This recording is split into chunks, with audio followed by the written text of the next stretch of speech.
Hi guys, this side same है गुलशा। आज अपन देखेंगे कि short term long term capital gain जो है उसमें हम टैक्स प्लानिंग कैसे कर सकते हैं एंड कैसे आप टैक्स बचा सकते हैं ताकि आपको पैसा भी मिले और आपको ज्यादा टैक्स देने की जरूरत भी ना पड़े। आइए जानते हैं। तो basically short term capital gain में अपन ने जो पढ़ा था लास्ट, इसमें मैंने कहा था कि 111A अपने लिए अप्लाई होता है जो 3 एसेट्स के लिए अप्लाई होता है। पहला, जो शेयर्स स्टॉक एक्सचेंज पे लिस्टेड है। दूसरा, equity oriented mutual fund, correct. And तीसरा, यूनिट्स ऑफ बिजनेस ट्रस्ट। तीसरे पे आप ध्यान मत दो, इतना अपन ज्यादा डील नहीं करते, पहले दो अपने लिए इंपॉर्टेंट है। तो उसमें जो टैक्स लगता है गाइस वो 15% लगता है। तो फॉर एग्जाम्पल, अगर आपका इनकम 6 लाख रुपया होगा तो 6 लाख इंटू डायरेक्टली 15%, इसको बोलते हैं स्पेशल रेट ऑफ टैक्स। तो 90,000 रुपए टैक्स लगेगा। एंड अगर आप इंडिविजुअल एचयूएफओ, अगर आपका इनकम सब मिला के 50 लाख के ऊपर है तो सरचार्ज 10% लगता है एंड 4% से कंपल्सरी। तो ये टैक्स का उन्होंने 3 पार्ट में डिवाइड किया है, tax rate, surcharge and cess. Surcharge तभी लगता है या तो आपका इनकम 50 लाख के ऊपर होना चाहिए एंड कुछ लोगों के लिए 1 करोड़ के ऊपर। तो अगर बिलो 50 है तो सरचार्ज निकाल दो 15% एंड 4%, इतना ही आपको टैक्स देना पड़ेगा। एंड ये कब लगेगा? अगर आप 12 मंथ्स के अंदर बेचते हो खरीदने के बाद, जिसको बोलते हैं 111A। सेकंड होता है 11A में जो नहीं आएगा। कौन सा नहीं आएगा?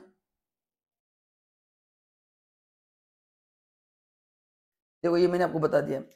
जो शेयर्स लिस्टेड नहीं, मैंने कहा था ना, जो प्राइवेट शेयर्स है देखो उसके लिए नॉर्मल टैक्स रेट लगेगा। मतलब अनलिस्टेड शेयर्स बेचेंगे, करेक्ट ना। उसके बाद डेट ओरिएंटेड म्यूचुअल फंड है, bonds, debenture, government security, non equity assets, मतलब मैंने ज्वेलरी बेचा, लैंड एंड बिल्डिंग बेचा, तो बाकी सभी एसेट्स के लिए नॉर्मल रेट होगा।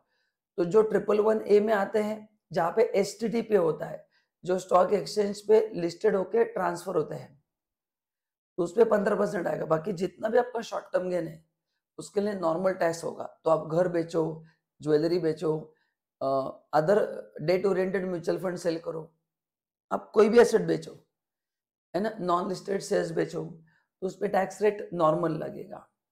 नाउ अब इसका कैलकुलेशन कैसे होता है? देखो, स्टेप 1 में आपने जितने रुपए के शेयर्स बेचे वो लिया जाता है, उसमें से उसका खरीदने का कॉस्ट माइनस किया जाता है, प्लस आपने ब्रोकर को जो कमीशन दिया वो माइनस होता है। तो गाइस यहाँ पे एसटीटी माइनस नहीं करना है, एसटीटी पे होता है उसको माइनस नहीं करना है।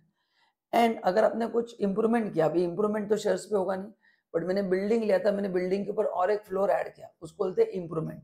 इंप्रूवमेंट मतलब कैपिटल एक्सपेंडिचर, शेयर्स के लिए तो नहीं होगा, बट मैंने बिल्डिंग लिया और उसमें एक फ्लोर ऐड किया, उसको इंप्रूवमेंट बोलते हैं। सो इंप्रूवमेंट मतलब कैपिटल, वो भी माइनस होगा and the balance is your short term capital gain.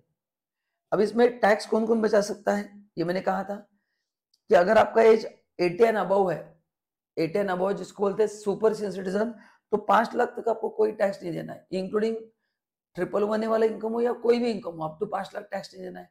तो 5 लाख तक आप जितना कमाओगे एग्जम्प्ट है। अगर आपका एज 60 टू 79 है तो 3 लाख है एंड बिलो 60 है तो 2.5 लाख है। तो 2.5 लाख, 3 लाख, 5 लाख तक आप इस गेन को शिफ्ट कर सकते हैं। मतलब आपका बाकी इनकम कुछ भी नहीं रहेगा, you are having only this as a source of income. तो ये पूरा इनकम 2.5 लाख, 3 लाख तक माफ होगा। ठीक है। अच्छा, इसको कैसे हम कम कर सकते हैं सर, है ना, कैसे शॉर्ट टर्म गेन को कम कर सकते हैं? सी बेसिकली अभी कम करने का एज सच ऑप्शन एक ही है कि अगर आपका बाकी कोई इनकम नहीं रहेगा तो 2.5 लाख तक शिफ्ट हो सकता है ना, ये एक ऑप्शन है। दूसरा अगर ऑप्शन नहीं है तो आप सेक्शन 54 में कुछ इन्वेस्टमेंट कर सकते हैं, बट वो डिपेंड्स अपन ने कौन सा शॉर्ट टर्म एसेट बेचा है। तो अगर आपको ये टैक्स नहीं देना है तो पहला ऑप्शन है आप ऊपर एज का बेनिफिट लो एंड एज के हिसाब से आपको फिर उतना इनकम एग्जेम्प्ट होगा। सेकंड बेनिफिट, अगर आपका इनकम सब मिला के 5 लाख तक आ रहा है तो आपको रिबेट मिलता है 12,500 तक, वो एक बेनिफिट है।